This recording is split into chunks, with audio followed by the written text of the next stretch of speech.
उत्तराखंड का जो मेन मुद्दा है वो है बेरोजगारी और शिक्षा। धर्म को लगातार राजनीति के भीतर लेके जा रहे हैं, हमें शिक्षा चाहिए। ये बोया कांग्रेस ने था और काटा है बीजेपी ने। धरा की देवभूमि और लोकतंत्र की रणभूमि है ये।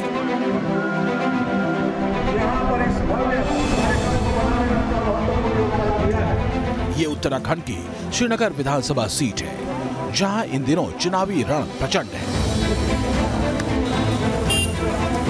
और हमारे मित्र, भाजपा वाले मित्र हमारे बैठे हुए सभा तो छोटे भाई विनीत पूछ, ये भी विरोध में थे अभी सरकार के, ये भी विरोध में थे सरकार के। न्यूज नेशन की केदार टू काशी चुनावी यात्रा भी रुद्रप्रयाग के बाद श्रीनगर पहुंची है। नमस्कार, प्रणाम, मैं विद्यानाथ झा हूं और आप देख रहे हैं केदार टू काशी, हमारी ये खास यात्रा जो राजनीतिक भी है और धार्मिक भी है, इसलिए हमने इसे कहा है चुनावी तीर्थ यात्रा। और हिंदुस्तान को चमत्कारों का देश कहा जाता है। आप हिंदुस्तान में घूमेंगे तो अलग अलग जगहों पर आपको चमत्कार की कई तस्वीरें दिखाई देंगी। उत्तराखंड में चमत्कारी एक मंदिर है और अब हम पहुंच चुके हैं इसी मंदिर पर। यह धारी देवी माता का मंदिर है। इस मंदिर को कहा जाता है कि 4 धामों की ये माता रक्षक हैं। और आप देखेंगे कि ये झील के बीच में पिलर्स के ऊपर मंदिर है। ये खास मंदिर है और जो तीर्थयात्री यहाँ से गुजरते हैं माता का आशीर्वाद जरूर लेते हैं, क्योंकि मान्यता ये भी है कि माता इन तीर्थयात्रियों की रक्षा जरूर करती हैं। तो आज हम अपनी इस यात्रा की शुरुआत यहीं से करते हैं और श्रीनगर में चुनावी तीर्थ यात्रा को हम आगे बढ़ाएंगे।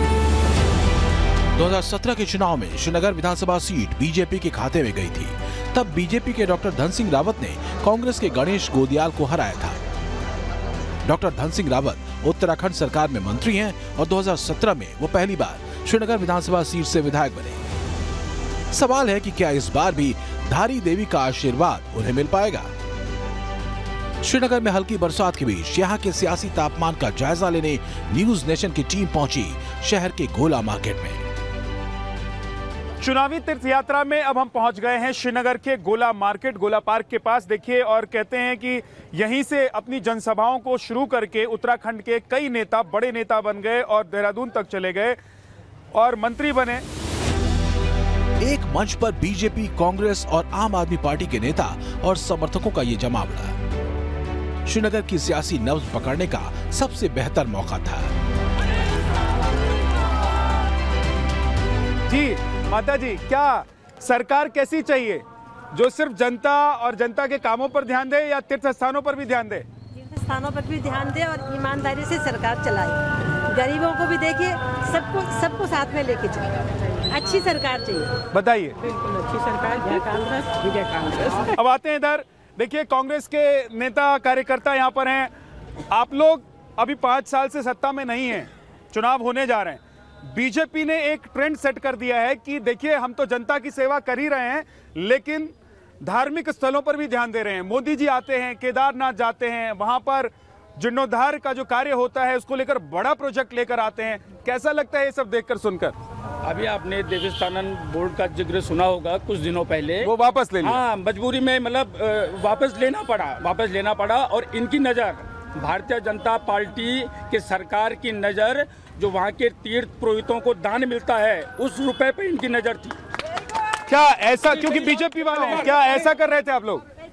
आप अगर देखेंगे तो जम्मू कश्मीर में वैष्णो माता की श्री साइन बोर्ड है, सरकार द्वारा वहाँ उसका भी गठन किया गया था। तो क्या वहाँ भी इस प्रकार की वो हो रहा था?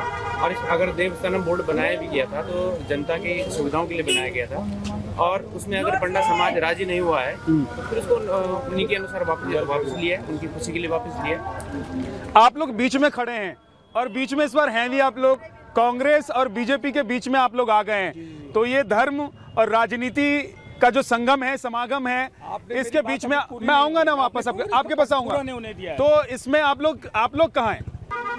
ये धर्म की जगह धर्म है और राजनीति धर्म पहले है। हाँ। वो मानते हैं। देखिए, देवस्थानम बोर्ड जो वापस दिया है 734 दिन का, जो हमारे बाबा लोग थे, पुरोहित थे, उन्होंने धरना दिया, प्रशासन दिया, है कि नहीं, जितना उनको तंग किया गया, उसके बाद जब अकल आई, जब त्रिवेंद्र रावत जी को वहाँ पे भगाया गया है ना, उसके बाद इनको अकल आई कि वाकई में हमने गलत किया, इन्होंने वापस दिया इसको। आप लोग कह रहे हैं कि तीर्थ स्थान को डेवलप करेंगे आप लोग? वो हमारे मैनिफेस्टो में सर 2012 से ही है। तीर्थ यात्रा 2012 से दिल्ली में केजरीवाल जी की सरकार ने जो बुजुर्ग है ना, बुजुर्ग लोगों को रामेश्वरम में और जितने भी यहाँ पे हमारे तीर्थ स्थल है, अभी बजाय उत्तराखंड में गवर्नमेंट नहीं है तो इन जगहों पे हमारा ऑलमोस्ट पूरा फोकस है। अच्छा, आप भी आम आदमी पार्टी से हैं? आम आदमी पार्टी से। बीजेपी वाले आगे आइए भैया, पीछे खड़े हैं, सरकार है तब भी पीछे खड़े हैं आप लोग हैं।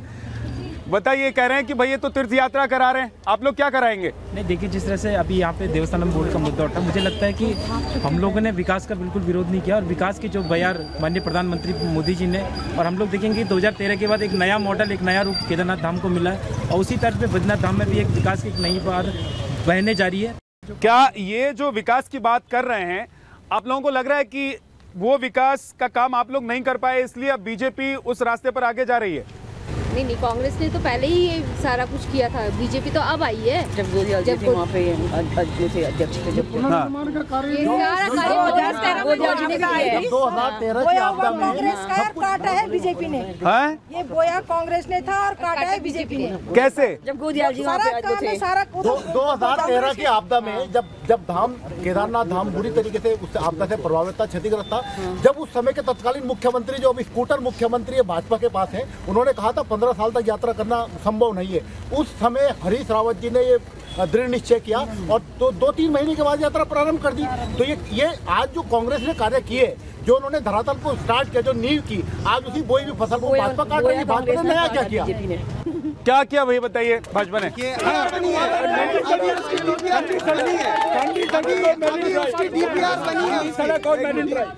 2013 में आपदा आई थी ना, तो बीजेपी कांग्रेस में हाथ में लगे थे। सिर्फ एक इंसान है, एक शख्स है, कर्नल कोटियाल जी, जिन्होंने केदारनाथ घाटी का दोबारा से पुनर्निर्माण किया है और 6 महीने में सिर्फ यात्रा करके दिखाई है। एजेंसी उनके पास थी, ठेका कल मुझे मिलेगा तो मैं भी काम करूंगा। चलिए, ये राजनीतिक लड़ाई है और आप देखेंगे कि ये वही पार्क है, जैसा कि मैंने बताया कि यहाँ से कई बड़े नेता भाषण देकर सभा करके गए हैं और यहाँ पर आप देखेंगे तो बीजेपी, कांग्रेस, सभी पार्टी के नेताओं के बैनर पोस्टर लगे हुए हैं। अब जनता किसको चुनेगी ये तो जनता को ही तय करना है, लेकिन हम अपनी यात्रा को अब आगे लेकर चलते हैं, आगे बढ़ते हैं। आइए मेरे साथ। श्रीनगर विधानसभा सीट 2017 में बीजेपी के खाते में आई। 2012 में कांग्रेस के गणेश गोदियाल ने बीजेपी के डॉक्टर धन सिंह रावत को यहां हराया था। 2007 में बीजेपी के बृजमोहन कोतवाल ने कांग्रेस के सुंदरलाल मंद्रवाल को यहां हराया था। पिछले 4 चुनाव में ये सीट 2 बार बीजेपी और 2 बार कांग्रेस के खाते में रही है। सत्ता पक्ष के दावे और विपक्ष के पलटवार के बीच सियासी दलों के समर्थकों की सियासी सोच भी यहाँ कम मायने नहीं रखती। उत्तराखंड में कैसा माहौल है? चुनावी माहौल है, अच्छा प्रयास है सरकार का फिलहाल। आगे देखो, अभी सुना है कि स्टेडियम भी बना है। वोट देती हैं कि नहीं देती हैं? देते हैं। हाँ। और क्या फायदा बेटा वोट दे के?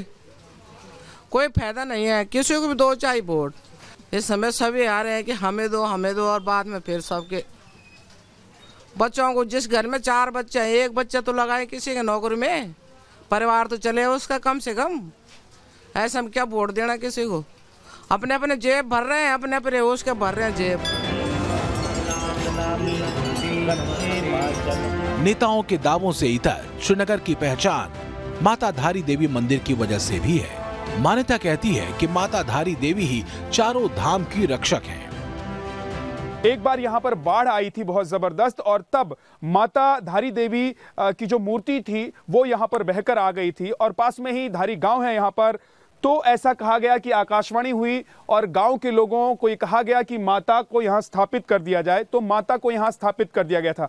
आपको पता ही होगा 2013 की जो आपदा थी, वो जैसे देवी को उठाना हुआ उसी दिन प्रलय हुआ।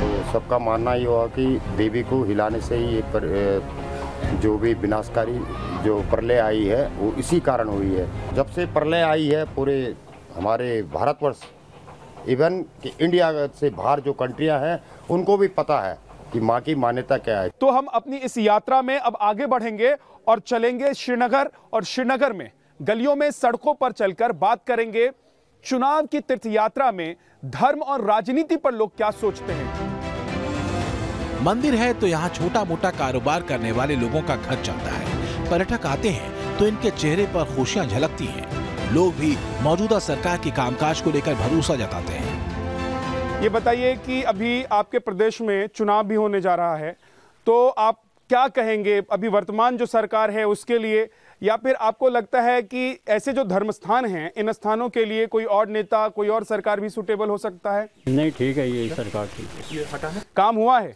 बहुत काम हुआ। धार्मिक स्थलों को लेकर? धार्मिक स्थलों का सुधार हो गया। तो क्या लग रहा है कि इस बार के चुनाव में माहौल क्या है, और दूसरा ऐसे स्थानों के लिए नेता कौन से, किस तरह के नेता होने चाहिए? योगी जैसे, मोदी जैसे, हरीश रावत जैसे, राहुल गांधी जैसे, प्रियंका गांधी जैसी? जी, इस बार यहाँ उत्तराखंड में विकास तो काफ़ी हुआ है जब से भाजपा की सरकार आई है। और पहले रोडें नहीं बनी हुई थी, हरिद्वार ऋषिकेश पूरा जाम रहता था, और इस बार कुंभ पे पूरी रोडें भी बन गई है अच्छी, और आगे अपना ऋषिकेश कर्णप्रयाग रेल योजना भी चल रही है, उसका भी काम बढ़िया चल रहा है। तो बम बम है? अभी बम बम है, हर हर महादेव है। हर हर महादेव भी है, अगली बार भी बीजेपी आएगी यहाँ पे। अच्छा, चलिए, ये आपकी मनोकामना है, लेकिन माता की कृपा किस पर है वो भी देखते हैं।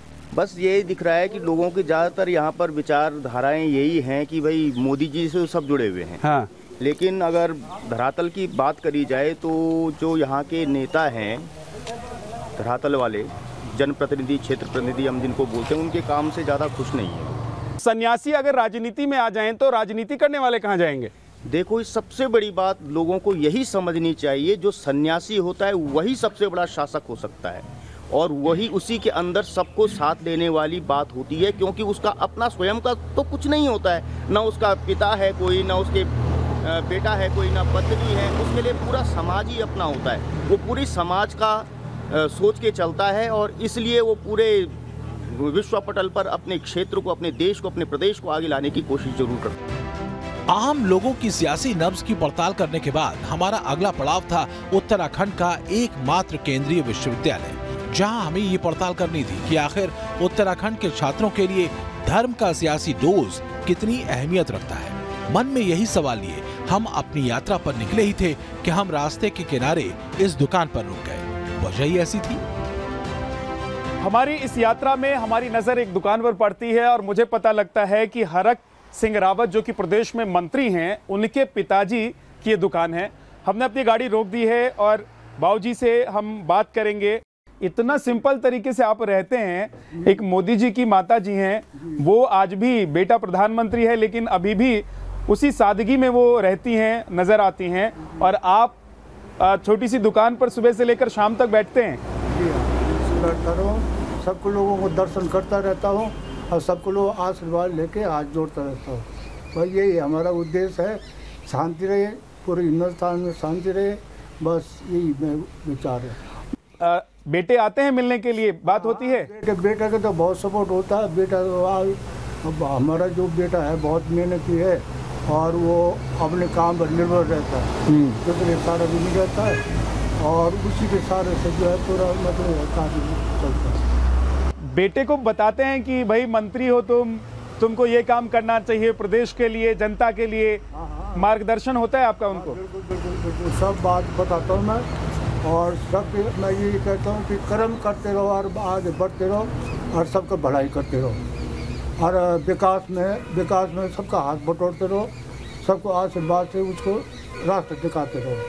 आपके बेटे पहले कांग्रेस में थे, फिर बीजेपी में आ गए, तो ये कांग्रेस टू बीजेपी, अब सरकार बीजेपी की है, अब फिर से चुनाव होने जा रहे हैं। तो चुनाव को लेकर, क्योंकि आप तो बैठते हैं, सबसे मिलते जुलते होंगे, क्या बात होती है, लोग क्या चाह रहे हैं? मैंने चाहते क्या रहे, लोग ये चाह रहे हैं केवल व्यक्तिगत है, मेहनत है, अपनी मेहनत है, लोग व्यक्तिगत चाह रहे हैं। सार्वजनिक जो है पार्टी को तो यह है कि अपना अलग अलग ध्यान देता है, अलग अलग काम है, काम के ऊपर नेता बनता है। जो अच्छा काम करेगा वही नेता है, वो अपने ऊपर से निर्भर रहता है। हरक सिंह रावत उत्तराखंड सरकार में कैबिनेट मंत्री हैं। पहले कांग्रेस और अब बीजेपी के साथ हैं। तेज तर्रार नेताओं में उनका नाम शुमार किया जाता है, लेकिन क्या नेता की ऐसी ही पृष्ठभूमि उन्हें युवाओं के बीच लोकप्रिय बनाती है? आखिर उत्तराखंड के युवा धर्म और सियासत के घालमेल को लेकर क्या संदेश देना चाहते हैं, यही समझने के लिए हम पहुंचे गढ़वाल के एजुकेशनल हब कहे जाने वाले श्रीनगर के इकलौते केंद्रीय विश्वविद्यालय में। उत्तराखंड में एकमात्र केंद्रीय विश्वविद्यालय है हेमवती नंदन बहुगुणा गढ़वाल विश्वविद्यालय। हम इसी विश्वविद्यालय के परिसर में प्रांगण में खड़े हैं। आप लोग इस आने वाले चुनाव को किस नजरिए से देख रहे हैं? देखिए, उत्तराखंड में हो या पूरे देश भर में फीस तो लगातार बढ़ रही है, शिक्षा महंगी होती जा रही है और मुझे लगता है कि उत्तराखंड में पलायन का जो मुख्य कारण है शिक्षा, स्वास्थ्य और रोजगार, उसमें से शिक्षा एक मुख्य मुद्दा है। हाँ, जितने भी यूथ हैं उनका जो सवाल है वो धर्म को लेकर के शायद नहीं है किसी का भी। उनका सवाल है कि उनको आने वाले दिनों में रोजगार मिलेगा या नहीं मिलेगा, उनको आने वाले दिनों में अच्छी बेहतर शिक्षा मिलेगी या नहीं मिलेगी। 2 साल से हम कोविड का देख रहे हैं, क्राइसिस देख रहे हैं, उसमें रोजगार सारा खत्म हो रहा है लोगों का। तो उत्तराखंड के लिए कोई अलग सवाल नहीं है या यूपी के लिए अलग सवाल नहीं है। हमने पिछले साल देखा कि आप उत्तराखंड से हैं कि यूपी से हैं? मैं उत्तराखंड से हूँ। अच्छा, बोलिए। उत्तराखंड का जब लोग मर रहे थे यहाँ कोविड से, तो किसी धर्म ने या धर्मगुरु ने नहीं बचाया उन्हें अस्पतालों ने बचाया, डॉक्टरों ने बचाया। पर आज के दिन पर हम देख रहे हैं कि अस्पताल में डॉक्टर नहीं है, नर्सेज नहीं है, उनकी पूरी नर्सों की भर्ती के लिए यहाँ 4 बार विज्ञापन निकल गए हैं, लेकिन वो अभी तक भी उसका सॉल्यूशन क्या है हमें नहीं मालूम। हमारे राजनेता उस पर आजकल जब रैलियाँ कर रहे हैं, मोदी जी आ रहे हैं या कोई दूसरा कोई नेता आ रहा है, कल को यहाँ प्रियंका गांधी आने वाले, उनके पास कोई सॉल्यूशन नहीं है कि उन अस्पतालों में डॉक्टर कैसे भेजेंगे, पहाड़ों में डॉक्टर कैसे भेजेंगे। धर्म व्यक्तिगत मामला है, उसको राजनीति में इन्वॉल्व करना मेरे हिसाब से गलत है। और मुझे तो लगता है अभी जिस तरीके से देश में या अभी लगातार प्रदेश के भीतर राजनीति चल रही है, अगर मैं उसको कुछ शब्दों में कहूँ तो मुझे लगता है ये डुगडुगी वाली राजनीति चल रही है। धर्म अपनी जगह है, अभी हमारे और साथियों ने भी कहा है कि धर्म अपनी जगह है। एक व्यक्तिगत मेरा मानना हो सकता है, मैं किस तरीके से, अगर आप धर्म के भीतर जाओगे तो अलग अलग तरीके से, हम हिंदुओं में भी अलग अलग तरीके से मानते हैं, वो अलग अलग हमारा एक विषय है। कौन है आपका फेवरेट नेता? माननीय मोदी जी हैं, वो सभी के नेता हैं। आपका फेवरेट नेता कौन है? मेरा कोई नेता फेवरेट नहीं है। फेवरेट नहीं है? भगत सिंह मेरे फेवरेट आइडल है। आपका? जो शिक्षा दे। जो शिक्षा दे। कोई ऐसा है, नजर आता है, फेवरेट है कोई? अभी तो विधानसभा चुनाव में ही पता चलेगा। विधानसभा चुनाव कौन है आपका फेवरेट नेता? जी, जो रोजगार और शिक्षा की बात करेगा और इस पहाड़ जैसे क्षेत्र में स्वास्थ्य सुविधाओं की बात करेगा, वो हमारा पसंदीदा है। बिल्कुल सर, जो शिक्षा, रोजगार और स्वास्थ्य की बात करेगा उससे वही हमारा नेता है। उत्तराखंड की अनुमानित आबादी इस समय 1 करोड़ 10 लाख से ज्यादा है। आबादी में 83% हिंदू हैं और करीब 14% मुसलमान। राजनीतिक लिहाज से उत्तराखंड यूपी नहीं कहा जा सकता, जहां धार्मिक ध्रुवीकरण से 20% बनाम 79% को लामबंद करके चुनाव जीता जाए। यही वजह है कि धर्म की सियासत कर सत्ता पाने के रास्ते में कई घुमावदार मोड़ भी हैं।